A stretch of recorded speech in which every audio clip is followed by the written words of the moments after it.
अपने ही पेशा को लेकर के आपने लोगों के साथ आज बैठक किया, इसका सुनवाई भी लगातार चल रहा है। कहीं न कहीं दिख रहा है कि पेशा को लेकर सरकार ही उदासीनता दिख रही है, उसको अभी तक कोई पहल नहीं कर पा रही। क्या बोलना चाहिए?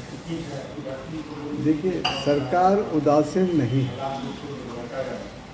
सरकार जो है नकारात्मक ढंग से सक्रिय है।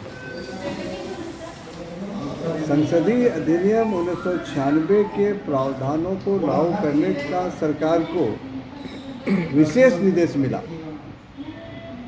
लेकिन झारखंड सरकार ने संसदीय अधिनियम 1996 के प्रावधानों को बदलते हुए फिर से पंचायत उपवन अनुसूचित क्षेत्रों पर विस्तार झारखंड नियमावली 2025 में आया। इस नियमावली 2025 जो 29 साल के बाद झारखंड में आया, उसमें पंचायत राज अधिनियम 2001 जो राज्य विधानसभा द्वारा पारित कानून है, उसके प्रावधानों को ही यहाँ उपयोग कर ली सका। झारखंड पंचायत राज अधिनियम 2001 जो समान क्षेत्र के लिए पंचायत राज व्यवस्था है, उसकी धारा 131(1) का इस्तेमाल करते हुए राज्य सरकार के पंचायत राज विभाग ने संसदीय अधिनियम 1996 के प्रावधानों को लागू कर दिया। सवाल यह है कि झारखंड पंचायत राज अधिनियम की धारा 131(1) का इस्तेमाल सरकार तभी कर सकती है जब इसी अधिनियम को और बेहतर बनाने के लिए नियमावली बनाने की जरूरत है। तो संसदीय अधिनियम 1996 के नियमावली बनाने में सरकार इस अधिनियम 2001 का इस्तेमाल कैसे कर सकती है? पहला, सरकार ने यहाँ छल हमारे साथ किया। दूसरी बात है कि संसदीय अधिनियम 1996 की धारा 5 यह कहती है कि इनके सभी प्रावधानों को फेरबदल करने के लिए या संशोधन करने के लिए 1 साल की समय निर्धारित की गई है। तो आखिर 29 साल के बाद सरकार फिर से इसके प्रावधानों को बदलते हुए कैसे नियमावली 2025 बनाती है? इस 2025 के नियमावली में झारखंड पंचायत राज अधिनियम 2001 की सभी प्रावधानों को शामिल किए गए। इसलिए इस अधिनियम 1996 का उल्लंघन हुआ है झारखंड नियमावली 2025 में।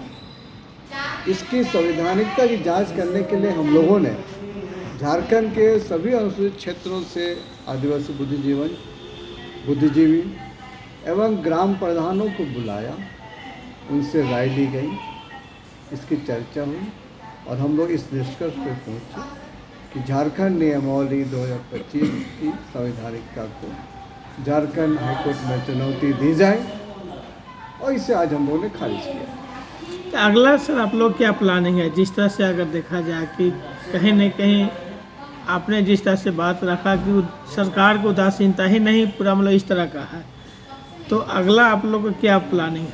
देखिए, सरकार उदासीन नहीं है, सरकार बहुत सक्रिय है इसके प्रावधानों को खत्म करने का।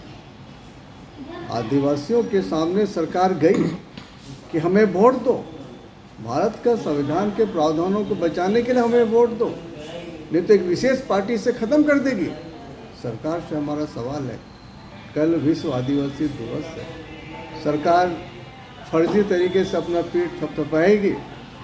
इस अवसर पर हम ये कहना चाहेंगे, अविलंब सरकार भारत का संविधान को सम्मान देते हुए माननीय संसद और माननीय राष्ट्रपति जी का हस्ताक्षर को सम्मान देते हुए अविलंब पीठ पेशा की धारा 3, धारा 4, धारा 4T, धारा 4M, धारा 4O और धारा 5 को सम्मान देते हुए अनुसूचित क्षेत्रों के जिले के स्तर पर अनुसूचित क्षेत्र स्वायत्त परिषद और निचले स्तर पर ग्राम सभा की स्थापना कुल 7 शक्तियों को देते हुए अविलंब सरकार करे। अन्यथा अगर ये सरकार अभी भी हम आदिवासियों को परेशान करेगी तो हम लोग फिर सामाजिक ढंग से अपना निर्णय करेंगे। न्यायपालिका पर हमारा पूरा विश्वास है, भरोसा है कि राज्य सरकार को इस अधिनियम को लागू करने के लिए और ठोस कार्रवाई जरूर करें।